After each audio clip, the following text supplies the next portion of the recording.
Hello everyone, welcome to our post-game show from Reading's 2-1 win over Rotherham. This was originally streamed live over YouTube. It would have been on Facebook as usual. Unfortunately, we ran into a few little technical hitches, which meant we went on YouTube and it was very much a work in progress and learning on the job. It's the first time we'd done it, so there's a few references at the start to those technical issues. But I hope you enjoy the show anyway. My name is Dan Wimbush and I was joined by the man you'll see very shortly floating in a little box in the top corner, our deputy editor, Johnny Williams. Hope you enjoy the show.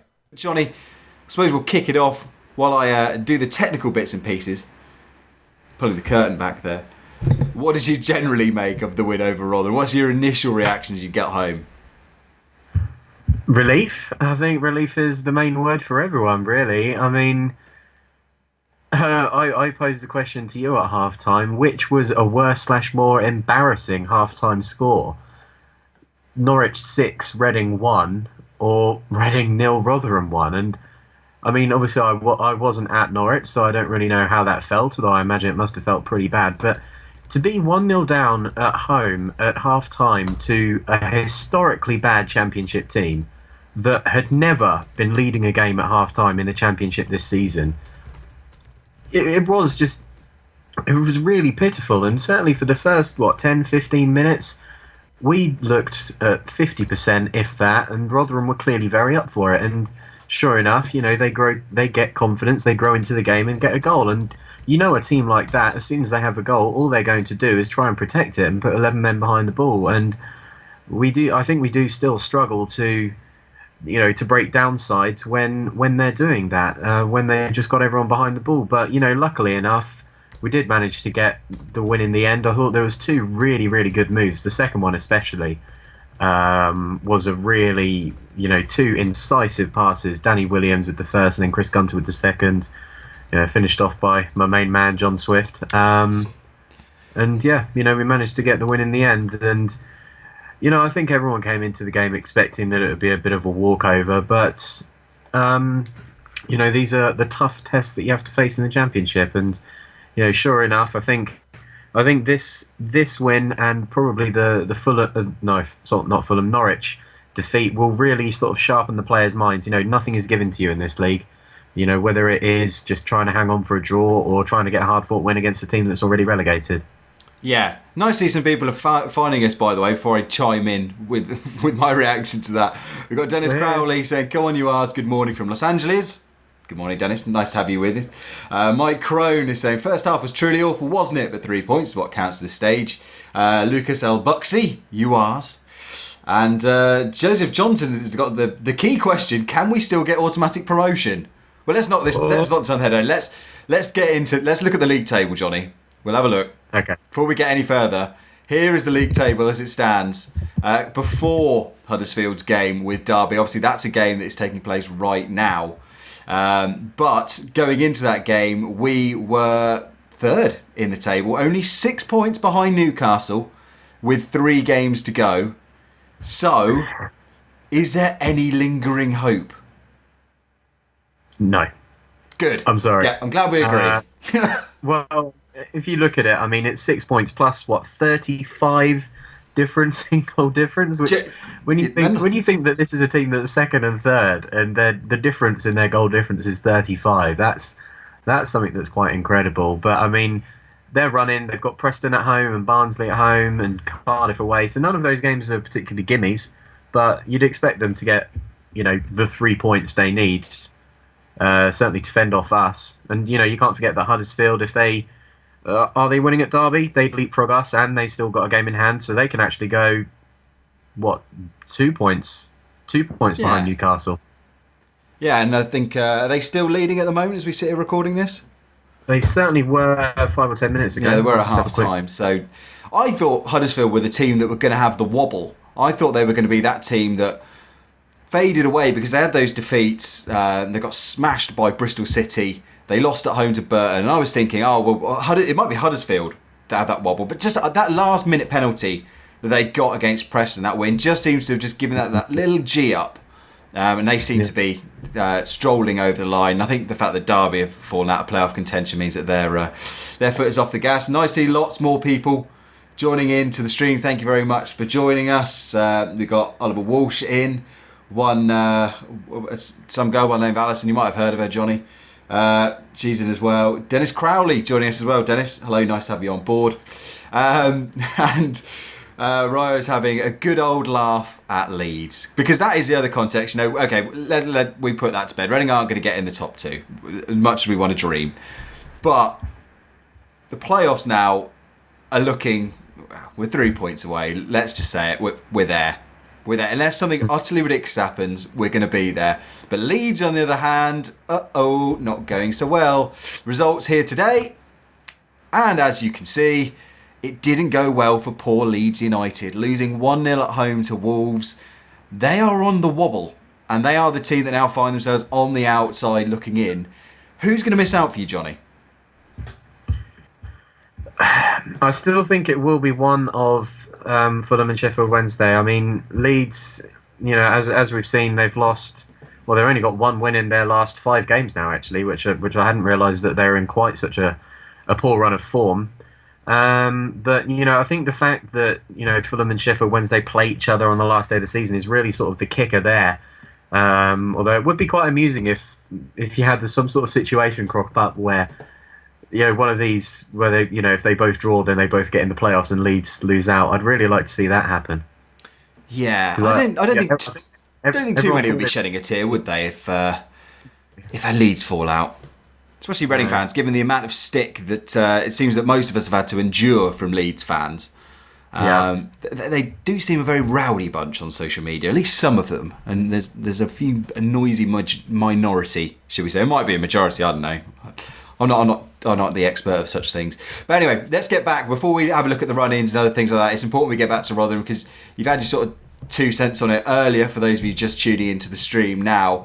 This, for me, and I tweeted it at the start of the game, a couple of tweets as we led off our coverage from the ground, it was very, very strange going to the Madstad with that attitude of, we're going to win this. Not even we should win this or we're likely to win this. It's, we're going to win this. Because Rotherham, like you mentioned earlier, 1 point away all season. What was that other stat you put out earlier? They'd led for 75 minutes away from home for the entire campaign. 77. And they led half an hour today, 40 minutes. Yeah. But in total, they had the lead for 77 minutes in away games. And it was almost just a no... It sounds bizarre to say, but it was almost no win, because anything else other than a Reading win would have been, catastrophic in the context of the playoff race and things like that. So you were turning up and you were just expecting Reading to win. You're expecting Rotherham to fall apart. Now, it's one thing for us to think that. Unfortunately, it seems that far too many of the players thought that, because that first half in particular was so horrendously sluggish. It was almost like, for those of you that play games online like FIFA or Pro Evo, when you're taking on someone that you know is bad, that you know is terrible, like you've got that mate that maybe turns up every once in a while, doesn't play games a lot, and you take him on and you're just thinking, I'm going to score any minute here, and then somehow they bundle home a goal, and then you're like, it's alright, I'll just play a load of Hollywood balls, I'll try and get the skills out. And you actually forget that you've got to do the hard work still. That by taking your eye off the ball, you're letting that team in. And that's what Reading seemed to do. Roy Behrens in particular seemed like he was playing a casual game of FIFA. Because he was literally just strutting around like he was kicking the ball around in his back garden with his kids, trying Hollywood balls, not really running around. It was just slow. It was just sluggish. It was like, if we put a few passes together, eventually the hole's going to open up and we don't have to work too hard because it's Rotherham. Am I being too harsh? No, not at all. I think it's one thing for the fans to come into a game with that expectation, because we do. But the players, it's one of those things, but the players can never have that attitude. Because I'm sure that they went into the Norwich games, thinking, well, at the very worst, we might lose 1 or 2-0 here. And that it never, ever works like that. And you could see that right from the off, it was just sort of, it was almost like a friendly match. We thought it was a friendly match, and Rotherham were fighting for their lives on the last day of the season. I think we all sort of had the attitude of fans, Rotherham are already down. They're a very poor team. They're not going to offer us a challenge. But instead, they were up for it. And, like I said a couple of minutes ago, if you give any team confidence, which is what we did in the first 15 minutes, they're going to seize that opportunity. Yeah. And, I've not seen the goal back again, but it looks like Al Habsi made a bit of a a mess of it, and a tap in from 1 or 2 yards, and then all they're going to do is try and sit back on that, and it's always very difficult. And yeah, like you say, I think the effort of some of the players in the first half certainly had to be questioned. I mean, we know that at the best of times, Reading are not a very urgent side. No. So I'm sure that we've got the ball chance and the possession and all of that looks very good. 74%. Yeah, well, yeah, and we got the win in the end, so doubly good. But it was only really in the second half. I think sort of that period, was it either just before we scored or just before one of their players went down injured? It seemed to happen a lot, where we just had corner after corner after pressure after corner. That was in the second half. In the first half, it just wasn't there. In the first half, we had 2 pretty tame shots off target. There was that one where Swift nearly got onto it. Yeah, that seemed like a penalty to me. I've only obviously seen one view of it from the east stand, but that looked like he was bundled over. He was getting onto the rebound of a Yaku Mete drive. Keeper parried it out, and it looked like at least Swift and maybe one other player was bundled over. Turning back to the chat, and again, we thank everyone for joining in. Dennis Crowley says, "Come on, Johnny, you sound like what one of the big 4 teams would say if we were losing by a goal at half-time to Reading. Second game in 2 days, every club is capable at this level." Joseph Johnson says, "How do we go from winning 2-0 against Leeds to losing 7-1 to Norwich to getting 6 points in 72 hours? And Chris says, "Good win today, even though it was harder than it should have been. It's another 3 points. It was funny when Yap swore live on BBC Radio Berkshire." I haven't heard that yet. Chris, if you can fill me in on what he said. I have heard that he swore, but we won't repeat the words. It's not a family-friendly stream. But and Pete Froud says a hard one result. But let's go back to what Dennis said. Agree there? Well, I mean, like I said, I mean, you sort of compared it to, when we were chatting earlier, you sort of compared it to when we've been 1-0 down to poor teams at halftime in the past. But this is a historically bad team. This is a terrible, terrible team. Poor Rotherham. They concede on average three goals away from home per game. Like I said, they've 1 point away from home all season. There'd be not as much shame in being 1-0 down to a team like Forest at home, or if we go 1-0 down to Wigan at home in a couple of weeks at half time, then you sort of think, well, they're fighting for it. They're they're at least a competitive team. But Rotherham they're just I can't even say, they're just so poor. They're Rotherham. Well, quite. That's all you really need to say. Even their fans knew that they were in for a hiding. I think that's the lowest Championship away following I've seen for a very long time. And look, massive amounts of credit to those that did turn up. It can't be easy trudging down a couple of 100 miles to watch an already relegated side. So, massive credit to them. But even so, I did see a couple of them sneak out actually when we got our second. Sort of, you come all this way, and you for that half hour, you've had the hope. What I really enjoy about small away followings like that is how they all spread out. Yeah, there's only a couple of 100 of them, but they just seem to want 2 or 3 rows themselves. It's like, we're not going to band together and make some noises. I'm just going to sit away from you. So I don't know. Who knows? But so we have that, and we go in at half time, 1-0 down. Second half, they make that change at half time. Yaku Mete's taken off for Liam Kelly. Was that the right move for you? I think so. I think, yeah, for someone like Yaku Mete, especially, who's not really had as many chances, he's not as established in the first team, something definitely had to change. I think bringing Liam Kelly on did that, because it allowed us to keep the pressure up on the field, basically, because in the first half we had those three basically wingers, McCleary, Behrens and Mete and Kermagan, and then you had sort of the 2 sitting midfielders, if you like, of Swift and Williams. And Swift isn't really a sitting midfielder, whereas when you bring on Kelly, that allows you to just push the whole of the midfield up a little bit. We had a Beta and Gunter bombing on as well, especially in the second half. You see Gunter with some key contributions in the second half. And so, yeah, I think it was the right move. I mean, on the face of it, bringing on a defensive midfielder for a winger isn't the most positive of moves, but it's about what it did to the structure. And I think, it brought us into a way of playing that we are far more used to, because we've not really seen a pure 4-2-3-1 much of No. this season. I think that's what we lined up with today. Generally it's been sort of, three at the back with wing backs or Yeah. more of a 4-3-3. Whereas today it seemed a little bit different, and obviously it backfired. But no, I mean, something had to change, and I think he made the right move. Yeah, I think he learned his lessons from the Bristol City away game, and Kelly came on and did a similar job.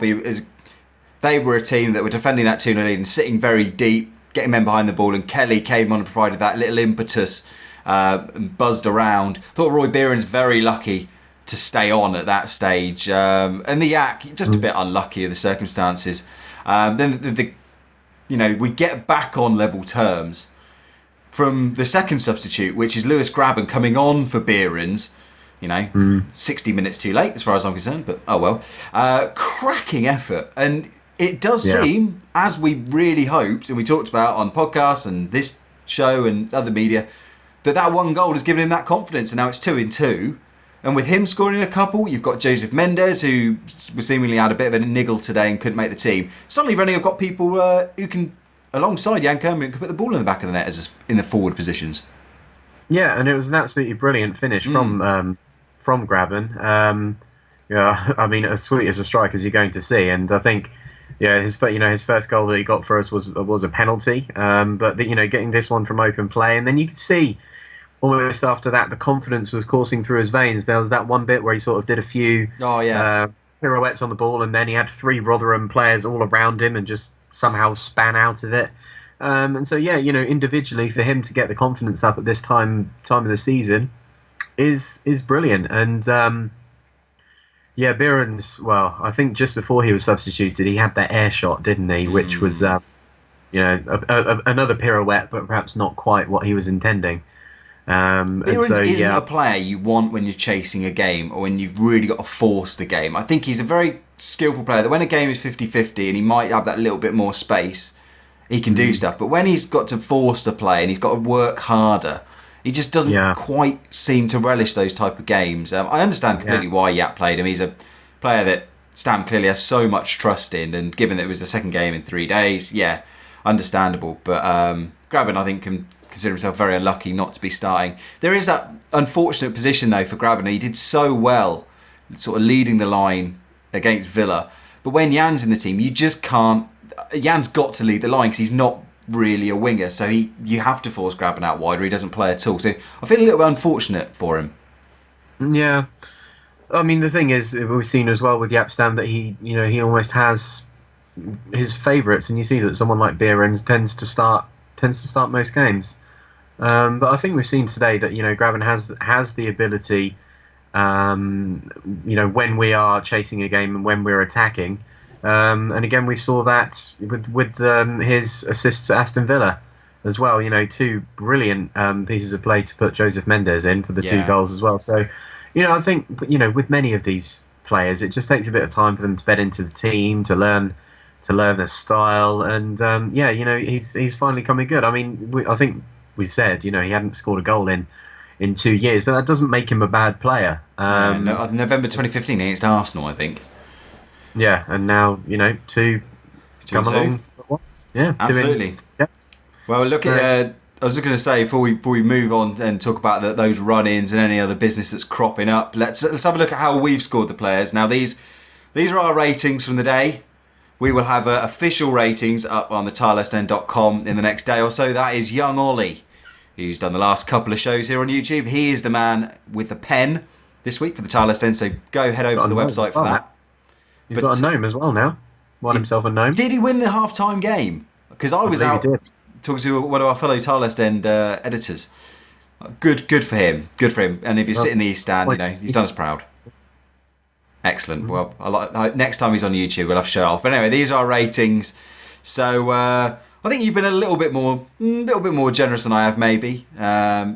Defensive ratings are very similar. We both think Gunter's had a good game. Both rated Danny Williams quite highly as well. I've been a bit more generous with Grabban, giving him a 7 to a 6. You've been a bit harsher though on poor Yak, a 4 out of 10. Do you really think it was that bad? We just didn't really contribute much at all. I think the whole attacking, certainly in the first half, the whole attacking outlook was just really off the pace. I mean, like I said, we really had very few efforts on goal. Nothing was really working. And yeah, we had all the pressure, we had all of the ball, but we, I just felt like we weren't really creating any clear-cut chances. Certainly in the first half. In the second half, like I said, we had a lot of pressure and a lot of chances, but in the first half, nothing was really coming off, and that's a combination of Behrens, Mate, McCleary as well, and Kermorgant. For all he normally holds up play well and plays in other players and wins headers. Again, He I didn't think have a great he had first half. He didn't have a great first half at all. a little bit of an off day for him. So Yeah, I mean, just attacking unit was a little bit subpar, certainly in the first half. apparently Mick Gooden gave Gareth McCleary his man of the match. I thought this was a day when he really needed to step up and show he's that form player. And we've both given him 5 out of 10s, which mean in this is by our Talest End rankings, and 5s mean just a little bit below average. I mean, not bad, not like you've had a really bad game, but kind of you maybe could have done a bit more. 6 is good, you've done just about your job. 7 is great, well done, and 8 is fantastic. So just for those of you who aren't familiar with the scale. So, I mean, a little bit below par. Certainly not man of the match, I didn't think. But just not a lot was coming off for him. No, I mean, the thing is, like, with a winger like McCleary, and especially the way we were playing in the second half, it was, put a lot of crosses into the box. And if you're a winger putting crosses into the box, you're going to be judged on your delivery. Did he put the one in for Graben, or was that Gunter? Do you know what? My memory's letting me down now. Yeah, but I thought McCleary had a decent game, but he didn't take the game by the. He didn't step up to the levels that we know that he's got. When he takes on 3 or 4 players and gets something on goal. I mean, in a game like this, you really need a moment of magic in order to unlock a defence like that. And we did get 2 moments of magic with the goals. The brilliant finish from Graben. And then the brilliant interplay to get the second one as well. And fortunately, when someone like Gareth McCleary's got that in his locker and he doesn't provide it, obviously you're going to think, well, you could have done more on this day. Yeah, Ryo said, Mate, I thought he'd done well. I saw the highlights. It seemed like he was really trying and he could have had a goal or 2. Certainly, I said he had our best chance in the first half. I said I've given him a 5. Not his best day, but I think it was more a product of. It can't say like he had that many chances either. No. That's fair enough. Danny Williams, I said we both rated highly. I thought he had a very good first half. Faded a bit in the second, and otherwise it was just much of a muchness really. So that's how it leaves it. We'll have a quick look at that league table again. Said this is before the Derby Huddersfield game, so it looks like Huddersfield are going to win that and go back above us. No. It's 1-1. It's 1-1 now. Ooh. Jacob Huddersfield has scored. There we go. So, I think it's Jacob. So as it stands now, they're 1 point behind us. Very nice. There you go. I've asked everybody this, including yourself on the podcast before, but do you want that 3rd and 4th spot to get the home leg second, or do you subscribe to the theory that myself and Ollie were saying on last week's show that maybe it's best to have that home game first? On a personal level, I'd like the home leg second because otherwise I'd have to take a day of holiday. That's very good motivation. Home leg. You know what? I don't think ultimately it really matters because I think when it comes down to it, this team will get up for a playoff away leg, whether we're playing first or whether we're playing second. If I had to pick one, I would probably choose to play at home first because I think that we are very good on the counter-attack. So, and we've very good at sitting in and sort of defending leads. I think generally once we get a lead, we hold on to it. Whereas it doesn't quite work as well when we're chasing the game. Yeah. So if I had to choose, I'd say that we play the home leg first, get a 1 or 2-0 lead, and then know that we can defend that away from home. But ultimately, I think we're there, and fingers crossed. Anyway, push on. Well, let's have a quick look at the run-ins for the teams remaining. Obviously, Huddersfield have that game in hand, and as mentioned several times, we're talking before their game with Derby is done. So we've got the games at Forest, and then our final home game of the season against Wigan, and then a trip to Burton. Huddersfield after today, they've got Fulham at home, Wolves away, Birmingham away, and Cardiff at home. Sheffield Wednesday, Derby at home, Ipswich away, and Fulham at home in that massive game on the last day of the season. And Fulham are away at Huddersfield, home to Brentford, and away at Sheffield Wednesday. Very vicious looking run in for Fulham at the moment. Yeah, although I think Fulham. I'll just shrink this because I realise I've got the Leeds running here as well. Whoa, let's do some television magic there. There we go. Hello, Leeds. Or shall I just scratch them off again? So I just move it around. Leeds don't deserve to be an off photo. To be fair, I'll put them on. Yeah, they've got Burton away, Norwich at home, and Wigan away. Yes, I mean, especially with a team like Wigan. Although that could be a bit of a tasty localish derby.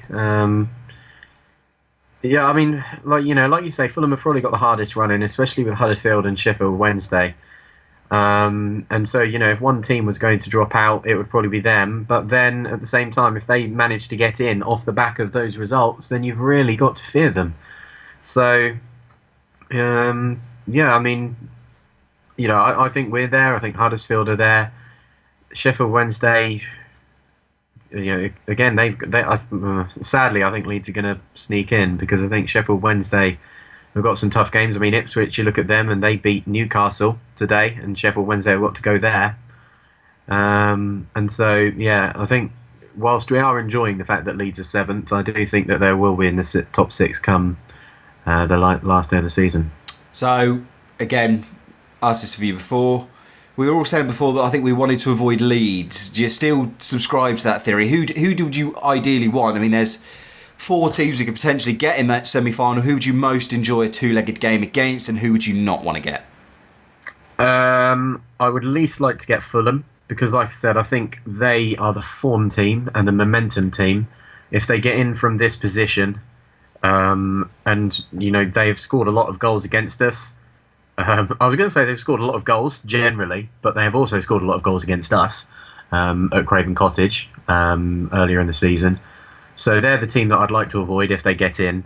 The team that I wouldn't mind playing, probably Sheffield Wednesday, because I think we have matched them in both the games that we've played this season. And yeah, I think Huddersfield are a good side who have obviously accumulated a lot of points, and so they're a team that you'd fear. Leeds, I wouldn't mind playing Leeds. I wouldn't mind another 2 games of aggro. That would be fantastic. Another 2 games of Twitter beef. It's always amusing to look at. But yeah, in conclusion, wouldn't like Fulham. Would like Sheffield Wednesday. Yeah, I would like Huddersfield, particularly if they do stumble against Derby today and they go into this on a bit of a low. I just think that they're quality-wise, I think they're possibly the lowest. They're very similar to Reading, a great team spirit. I don't want Fulham either. I don't mind Leeds. They seem to be slowing down. And Sheffield Wednesday have just got that firepower, the likes of Rhodes, and Forestieri seems to be hitting form. Now he's back as well. So if I can avoid Sheffield Wednesday and Fulham in the playoffs, great. I'll take beating Leeds over 2 legs maybe, and then beating Huddersfield in the final. So there we go. Anyway, we'll just wrap this up, but we'll there's a couple of quick comments that I wanted to get to from the stream, so I really appreciate the people that have taken the time to watch this live. Of course, if you're not watching this live, we just appreciate you watching at all. It's like the podcast, just download. We don't mind if you watch. It all counts. We just want those numbers. Anyway, Joseph said, do we really want to go up? How do you think we would fare in the Premier League, hypothetically, if we were to win the playoffs? I think you always want to go up, don't you? Yeah, absolutely. I'm sorry, Joseph. I don't get this argument because I think, and I said this in the last year, there are so many variables in terms of what happens between now and next year. If you could tell me that the Chinese are going to invest 30 million, Stam's definitely going to stay, all the players will stay as motivated, great. But there are so many things that can happen. You can lose 1 or 2 key players and it can all fall apart. And we talked about the example of teams like Middlesbrough. Middlesbrough probably thought, oh, well, we've had an extra year down. We're building, go back even better under Karanka, and look what's happened there. So I think you just take the chance when you can get it and then hope that Stam and the board can provide enough funds and enough nows to survive. Because all you've got to do is hang around and survive that first Premier League season. And it makes things so much easier. Although not in Steve Coppell's case. But no, I just don't think that you ever want a scenario of you want to accept, or we're not ready to go up. If that's the way it happens, great. But look, if you're offering me a chance of promotion now or a possible promotion down the road, I think there's no question about it. I think you take it with both hands on the right now. And that's about it. As I said, apologies for the slightly random start of this. It was the very first time that we've streamed to YouTube, so I wasn't really sure if this was going to be on a delay or I had to hit a button, or we were just live. So thankfully in the final edited version you won't see the first few seconds, but if you have put up with this live and put up with our slightly lackadaisical start, then I apologise. We were just following the example of Reading earlier. So, give me the... Following the example we've set over many years, yeah. And unprofessional joke. Absolutely. Well, on that note, we will say adieu because we have a Tilehurst End podcast that returns tomorrow. Johnny can't make it, unfortunately. It looks like it's going to be myself, Westy and Mark. We're going to record that tomorrow afternoon, so that'll be up on the feed by the time you head home after that first day back after the Easter weekend. Never an easy journey to make, but hopefully the podcast will help it go that a little bit quicker. Now, and as always, you can get your feedback in. If you thought, I've got a question that I didn't answer in the live feed, just send it in to Twitter at the Tilehurst End. You can email us thetilehurstend@gmail.com, and we're on facebook.com/Tilehurst End. We might well stick to YouTube. I mean, YouTube seemed to work quite well for us. We might go to Facebook Live next time we do one of these. We'll try and mix it up. So we'll figure it out. But thank you very much, as I said again, to everyone who's joined in live. And Johnny, thank you very much for taking the time to join me. Been a pleasure. Right, and on that very note, we'll say goodbye. So, as I said, enjoy the rest of what is left of the Easter weekend, and we'll speak to you very soon. Ta-da.